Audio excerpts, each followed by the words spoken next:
You've got this big idea. You finally found someone who sees the vision just the way that you do. You guys get talking, you get building. You talk about the many features this product could possibly have, but you fail to have the hard conversations. And then conflicts arise. Maybe because boundaries got blurred, or you mix business with pleasure, which is more often than not, or maybe because equity splits got messy, or you started wondering, what exactly is my co-founder contributing, because I'm probably contributing more than them, and so many other things that could probably lead to a dispute. And then voila, the startup breaks down and the products stop getting shipped out to customers, and you're having this internal back and forth that takes weeks, months, or worse, years, and eventually the startup crumbles. You could have prevented most of those things from the beginning if you had sat down and had the hard conversations, but you didn't. So we are here now and we are going to address it. Hey guys, I'm Norma Grace, a corporate and tech lawyer passionate about helping builders, founders, entrepreneurs, and startups just like yourself build with confidence and clarity. I help you understand the legal aspects of your technology. And today we're going to talk about something that is not often talked about, which is your co-founder relationship. Everything from equity splits to contributions to agreements and all that you can think of, really. So let's dive right in. The very first question is, why is my relationship with my co-founder important? Well, there are a couple reasons. And the very first reason, or the most important reason, is this. And it's encapsulated in this quote that says, things fall apart because the center does not hold. As a co-founder or as a founder, you are the center. The startup is just the icing on the cake. You are the center. Now, if you are aligned with your co-founder, if you are in sync with your co-founder, if you guys are executing the way that you ought to execute, you would find that the startup does significantly much better than if you guys were fighting, or if you guys had differing opinions, or if you guys were not on the same page regarding certain things. It's like you're climbing a mountain, right? And you're climbing with, you're tethered to someone else and you're climbing that mountain. Naturally, when it's an uphill battle, right? So you're going to meet many twists, many turns, and many things of that nature to distract you. But if you're going in one direction and your co-founder is going in another direction, you'll find that you waste so much more time trying to agree on a direction. Time that you could have possibly used to align and move further. So that's the most important reason why your co-founder relationship is so important. You are the center. Everything else, the product, your employees, the investors, shareholders, and other stakeholders, they are the icing on the cake. That is you. Another very important reason why your co-founder relationship is key and should be managed appropriately is trust. Trust speeds up things a lot more than distrust does. Imagine if you're climbing this mountain and you trust that your co-founder behind you or in front of you sees something that you're not probably seeing and protects you, aka the company, from it. It would work much faster and you will scale that mountain much faster than if you did not trust your co-founder at all. If you had to second guess every decision that they make, or if they had to second guess every decision that you make, and you guys cannot agree and align on anything, you would find that the startup, the progress of that company, of that product, moves so much slower than it's supposed to, giving your competitors a significant advantage over you. And I'm sure nobody wants that. Another very important reason why founders' relationships are key is, to be honest, you need a buffer for the tough days. Because building a startup, again, it's like climbing a mountain. There are so many twists and turns, things you can foresee, things you can't foresee, and all of that type of things. And you need someone in your corner. You need someone who you can cry to about the 1 millionth investor that did not get back to you, or the 10,000th customer that came back with a very bad review of the product. You need someone you can vent to. You need someone who is the shield to you, in so to speak, when it comes to facing. It's like it's you against the world. It's you versus, and your product against the whole world. You need someone like that in your corner, because sometimes building a startup journey is often a lonely process, and you need someone that you can talk to about the mental health effects of building and not seeing any significant returns in the short term. You need someone you can celebrate with when that deal you had been chasing for the past 6 months finally pulls through. You need someone to celebrate with when the investor funds come in. You need someone to celebrate with, or you need someone to cry with when the investor says no, or when you get pulled for a regulatory compliance that you did not keep up with. You need someone in your corner, and that's what your co-founder does. So how do you choose the right co-founder? Unfortunately, there is no one size fits all for a co-founder or the type of personality that this person is meant to have. So how do you choose the right co-founder? Typically, most people, after they've come up with this beautiful idea that they have, would go for someone that they already know. Maybe a friend, a family member, someone they connected with at an event. The bottom line is they go for someone they trust. And while that is good, and in fact, it's advisable to go for someone you know more than someone you don't know, except maybe the person came highly recommended and you trust the word of the person recommending, except that, or in other exigent circumstances, people typically go for someone they trust. A co-founder is usually someone you trusted before you got into that business relationship. But that is not enough. Simply picking someone you know or someone you trust is not enough. There are certain other factors that you need to consider. And no, it goes beyond mere skill, because someone can be super skilled at something, but then for whatever reason, you find that you are always at loggerheads, or you are always fighting, or you are never in sync regarding any decision that the company has to make. And so skill alone is not enough. It is important, yes, as well as someone you trust. Those are important factors, but they are not enough. If you want to pick a co-founder, other things you need to look at is, number one, what are their vision? What is their life like? What are their values? Do they align with yours? And does it align with the general vision of the company? Now, picking a co-founder is crucial, because this is someone you're going to share your wins with, you're going to share your losses, you're going to share pressure, you're going to share growth, and every single thing that comes with it. It can be emotionally taxing, especially when you don't feel safe in the person that you are building with. So while you consider skill, while you consider someone you trust, the other factors you need to look out for are, number one, vision and value alignment. Are their vision, or is their vision aligned with yours? Is their value system, their moral compass, is it aligned with yours? What is their communication and conflict style? People fight in so many different ways, and we are humans, so conflict is bound to occur. And we are human, so conflict is bound to happen. But the question is, how do you communicate through it? How do you solve it? How do you come together to address it? Are you the type that sweeps it under the rug? Is your co-founder the type that wants to speak about it immediately? Are you the type that prefers to go, process, and then come back to have that conversation? You need to understand what their communication and conflict style is like. Otherwise, you would constantly get into fights, avoidable fights that are needless. Another key factor you need to look out for is their risk tolerance and their commitment levels. It's one thing to get a co-founder and offer them equity for which they are willing to build. It's another thing entirely to find someone who shares passionately in your vision and is willing to go through the tough times to arrive at the destination or the zenith, whatever that might be for you guys. It's another thing to have a co-founder who does not, or who has a limited risk tolerance compared to yourself. And it's another thing to have a co-founder whose risk tolerance is way higher than yourself. You would find that there are certain decisions on which you would not align. And while that is okay in most instances, some other times it's not, because startups, business in general, is a big gamble, and you need to be willing to have someone in your corner who is willing to bet it all. And so choosing the right co-founder is not just looking at whether you trust them, whether you knew them before, whether they have the appropriate skills, but also looking at the general life of the person.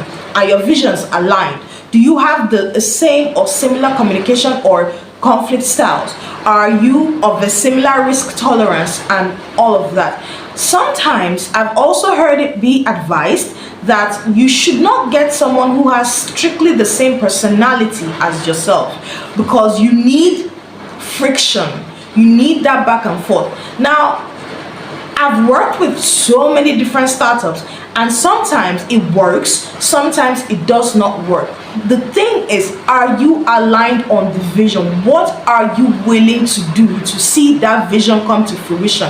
That is usually the question, the key question that separates those that are ready to go the long haul and those that are just in it for the money or for some other short-term gain. That is the distinguishing question. It doesn't sometimes matter whether you have similar personalities or differing personalities or all of that. It just matters, what are you willing to do to go the long haul? If your co-founder cannot answer that question affirmatively, then you have a problem, because conflicts will definitely arise. Emotions will get blurred. Business will get mixed with pleasure. Sometimes you move from being merely founders, co-founders, to being friends at some point in time. You handle money together. A lot of things happen, and if you are not willing, or if you and your co-founder are not willing to go the long haul, to do the extra mile to see that that vision comes to fruition, then what are you really doing? Once you pick the right co-founder, everything else becomes easier. The equity splits, the tough conversations, everything, it becomes way easier. Speaking of equity splits, how do you decide what is appropriate between yourself and your co-founder? What is the appropriate percentage to award yourself and to award your co-founder? What are the responsibilities that necessitate that equity split? How do you cash in or cash out that equity? Are you going to vest it? Is it going to become due immediately? How does it all work? Equity is ownership. We all know this. You own equity in a company, aka you own shares in a company. But how do you decide what it is worth? How do you decide what your contribution as a co-founder to the company is worth? Well, there are many different phases, or there are many different types of equity contributions. So you could bring in cash, which is the most common. You could also bring in intellectual property. For instance, you are the builder and you build something, and now you are inviting a co-founder, or aka a third party in this case, to be your co-founder, and your equity is your contribution. You could also bring in something called sweat equity. Now, you probably don't have IP, you also don't have cash, what you do have is skills, and you are ready and willing to leverage your skills to get the company, the product, the startup from 1 to 1,000. Well, what is sweat equity? What is IP-backed equity? What is cash equity? What does all these things mean? We'll start with sweat equity. Sweat equity, as the name implies, is your literal sweat, because you are leveraging your skills to gain ownership or an equity stake in that particular company. It is your time, it is your commitment, it is your network, it is your skill that you put on the table as leverage. Sweat equity is a form of equity that is very, very underappreciated, because you would probably feel like your skill level does not equate to the amount of money. Because you would probably feel like your skill level does not equate to the amount of money that your co-founder is bringing in. And so therefore, when sharing it or when splitting it, you guys would typically go 50-50. If you are 2, if you are 3, you'd go 33-33-33. It makes it a bit more even. And then once you have that equal, in quotes, split, it makes you feel like, yes, my contributions are being recognized. It is equal, it is even. But 9 times out of 10, that split is not realistic, because you find that you are probably doing more with your time, your commitment, your skill level, your resources than the person that merely contributed cash. Again, I'm not saying sweat equity is better than cash equity, I'm not saying that. I'm just saying that when it comes to such equal or even splits, it's easier for it to get messy, because one person then feels like his contributions are more than that of the other, especially when you are not seeing gains or growth or traction immediately. Cash-backed equity, again, is when you bring in physical cash, operating cash, because the company needs money to operate. You need money to run ads. You need money to reach people, for marketing, and for, if you're building a hardware, to build the hardware. If you're running a software, to pay for servers and other back-end features that you need to have. You need operating cash. Even cash for staff, unless they are on an ESOP plan, which is a whole other conversation we will get to later. The point is, you need cash, and someone has to bring that cash. For most co-founders, they usually bootstrap the startup or the company up until a certain point. Then they start to fundraise. For others that have been blessed with beautiful connections and funds or sources of funds from other avenues, you find that you pull from those sources and fund your company up until it starts to generate revenue and make profit all on its own. And many other ways you could get cash. But the point is, your contribution to that company gives you cash, or gives you your cash contribution rather to that company gives you an equity. There are also those that build the intellectual property for the company. Say for instance, again, like I explained earlier, you are the builder. You have built the product and you continue to refine what you have built, and that is your contribution to the company. That gives you leverage in the company. But regardless of all these three, how do you define who should get what? How do you define the split? Well, a couple questions you need to ask is, what is the company valued at? Now, there are a whole different metrics for valuing a company. So you need to pick the one that works best for you and your company and apply it accordingly. But the question remains, what is the company valued at? When you find the valuation, it's easier to determine what this person is worth, or what that co-founder's contribution is worth, rather than doing it a mere, you get 33, I get 33, I get 33. It's much better, because now you're no longer dealing with the mere percentages that you don't know their actual value. Now you know what the company is worth. Even as an idea, you know what it's worth, and you are able then to divide it according to each person's contribution. Another critical question you need to ask when coming up with equity splits is, whose idea was it? Sometimes, or it's very rare, that two people will have the same idea at the exact same time and talk about it together at the exact same time. That is a very rare coincidence. It's usually that one person had the idea, one person came up with it, one person approached the other, and they started talking about it and building on it. So whose original idea was it? Sometimes the originator of the idea of the startup of the company oftentimes has more equity in the company than the fellow co-founders. So whose idea was it? The third critical question is, what are you bringing to the table? This is an age-old question between humans. What are you bringing to the table? When we know, or when your fellow co-founders know what you're bringing to the table, it's easier then to divide it based on your contributions. That's why you have to be clear in what you as a co-founder has or brings to the table before you go on to invite other people. On the flip side, I can understand how it's difficult to get a valuation for your company, or to know the appropriate or the accurate contribution that you are going to make to that company, because I've worked with a host of startups and I've seen that over time your relationship evolves. The startup, the product, what you're building evolves. Your client needs evolve, and your contributions evolve as well. So when you say you want to start off with XYZ valuation, or your company being valued at XYZ, or you are the founder or you're the originator of the idea, or you're contributing XYZ, it never ever remains in those strict lines. Things are bound to change. So what models can you put in place to account for those changes? Well, there are three models, equity models you can put in place. The first is the purely transactional model. So this is, you're stripping it of all emotion and you're dealing with the currency of it, with the money of it, with the transaction of it, which is, you bring in this, I give you this, I being the company. So you bring in your IP or your cash or your sweat, and the company gives you 10% or 20 or 50 or however much it's deigning to give you.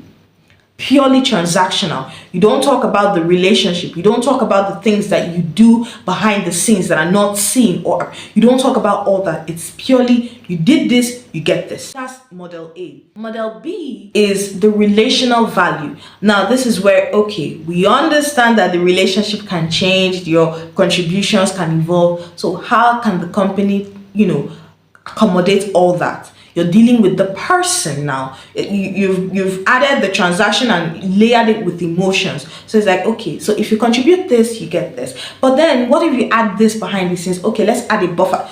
All of those things, right? That is the relational model. Now, you could also have a hybrid, because you don't necessarily have to do the purely transactional, nor do you have to do the relational if independently they don't work for you. You could combine them. You could say, okay, we will start with the transactional model where everything is outlined down to the last T. I do this, I get this, right?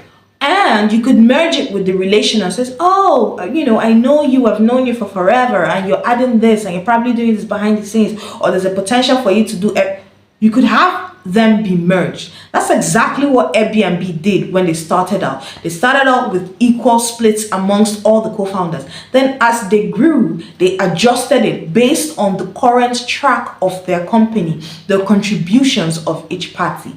It's better and is more advisable to have this hybrid model because it evolves as your company does, rather than being fixed or stuck in a purely transactional, which can be detrimental to your relationship, or in a relational model which can be detrimental to the transaction of the company. Now, this is probably seeming like a lot to you, and you're asking me, well, Norma, why should I care about equity models and equity splits? The truth is, if you don't have the conversation now, you will have it in the future. And there'll be a lot more at stake when you finally have it there. So it's better to have the tough conversations now. It's better to get all the discomfort out of the way now. And you know that, okay, we are set to go on this route. Plus, it brings clarity. It lets you know what you're doing, when you're doing it, how you're doing it, and what you get for doing it. It brings transparency between the co-founders, because now there's nobody is being shady about anything. There's no ick when you're doing something and you feel like your co-founder stands to gain more. No, it's clear, it's transparent. You understand what you're doing and what you get. So it saves your relationship a whole lot, because again, if you don't have it now, you will have it sometime in the future. So now is always better.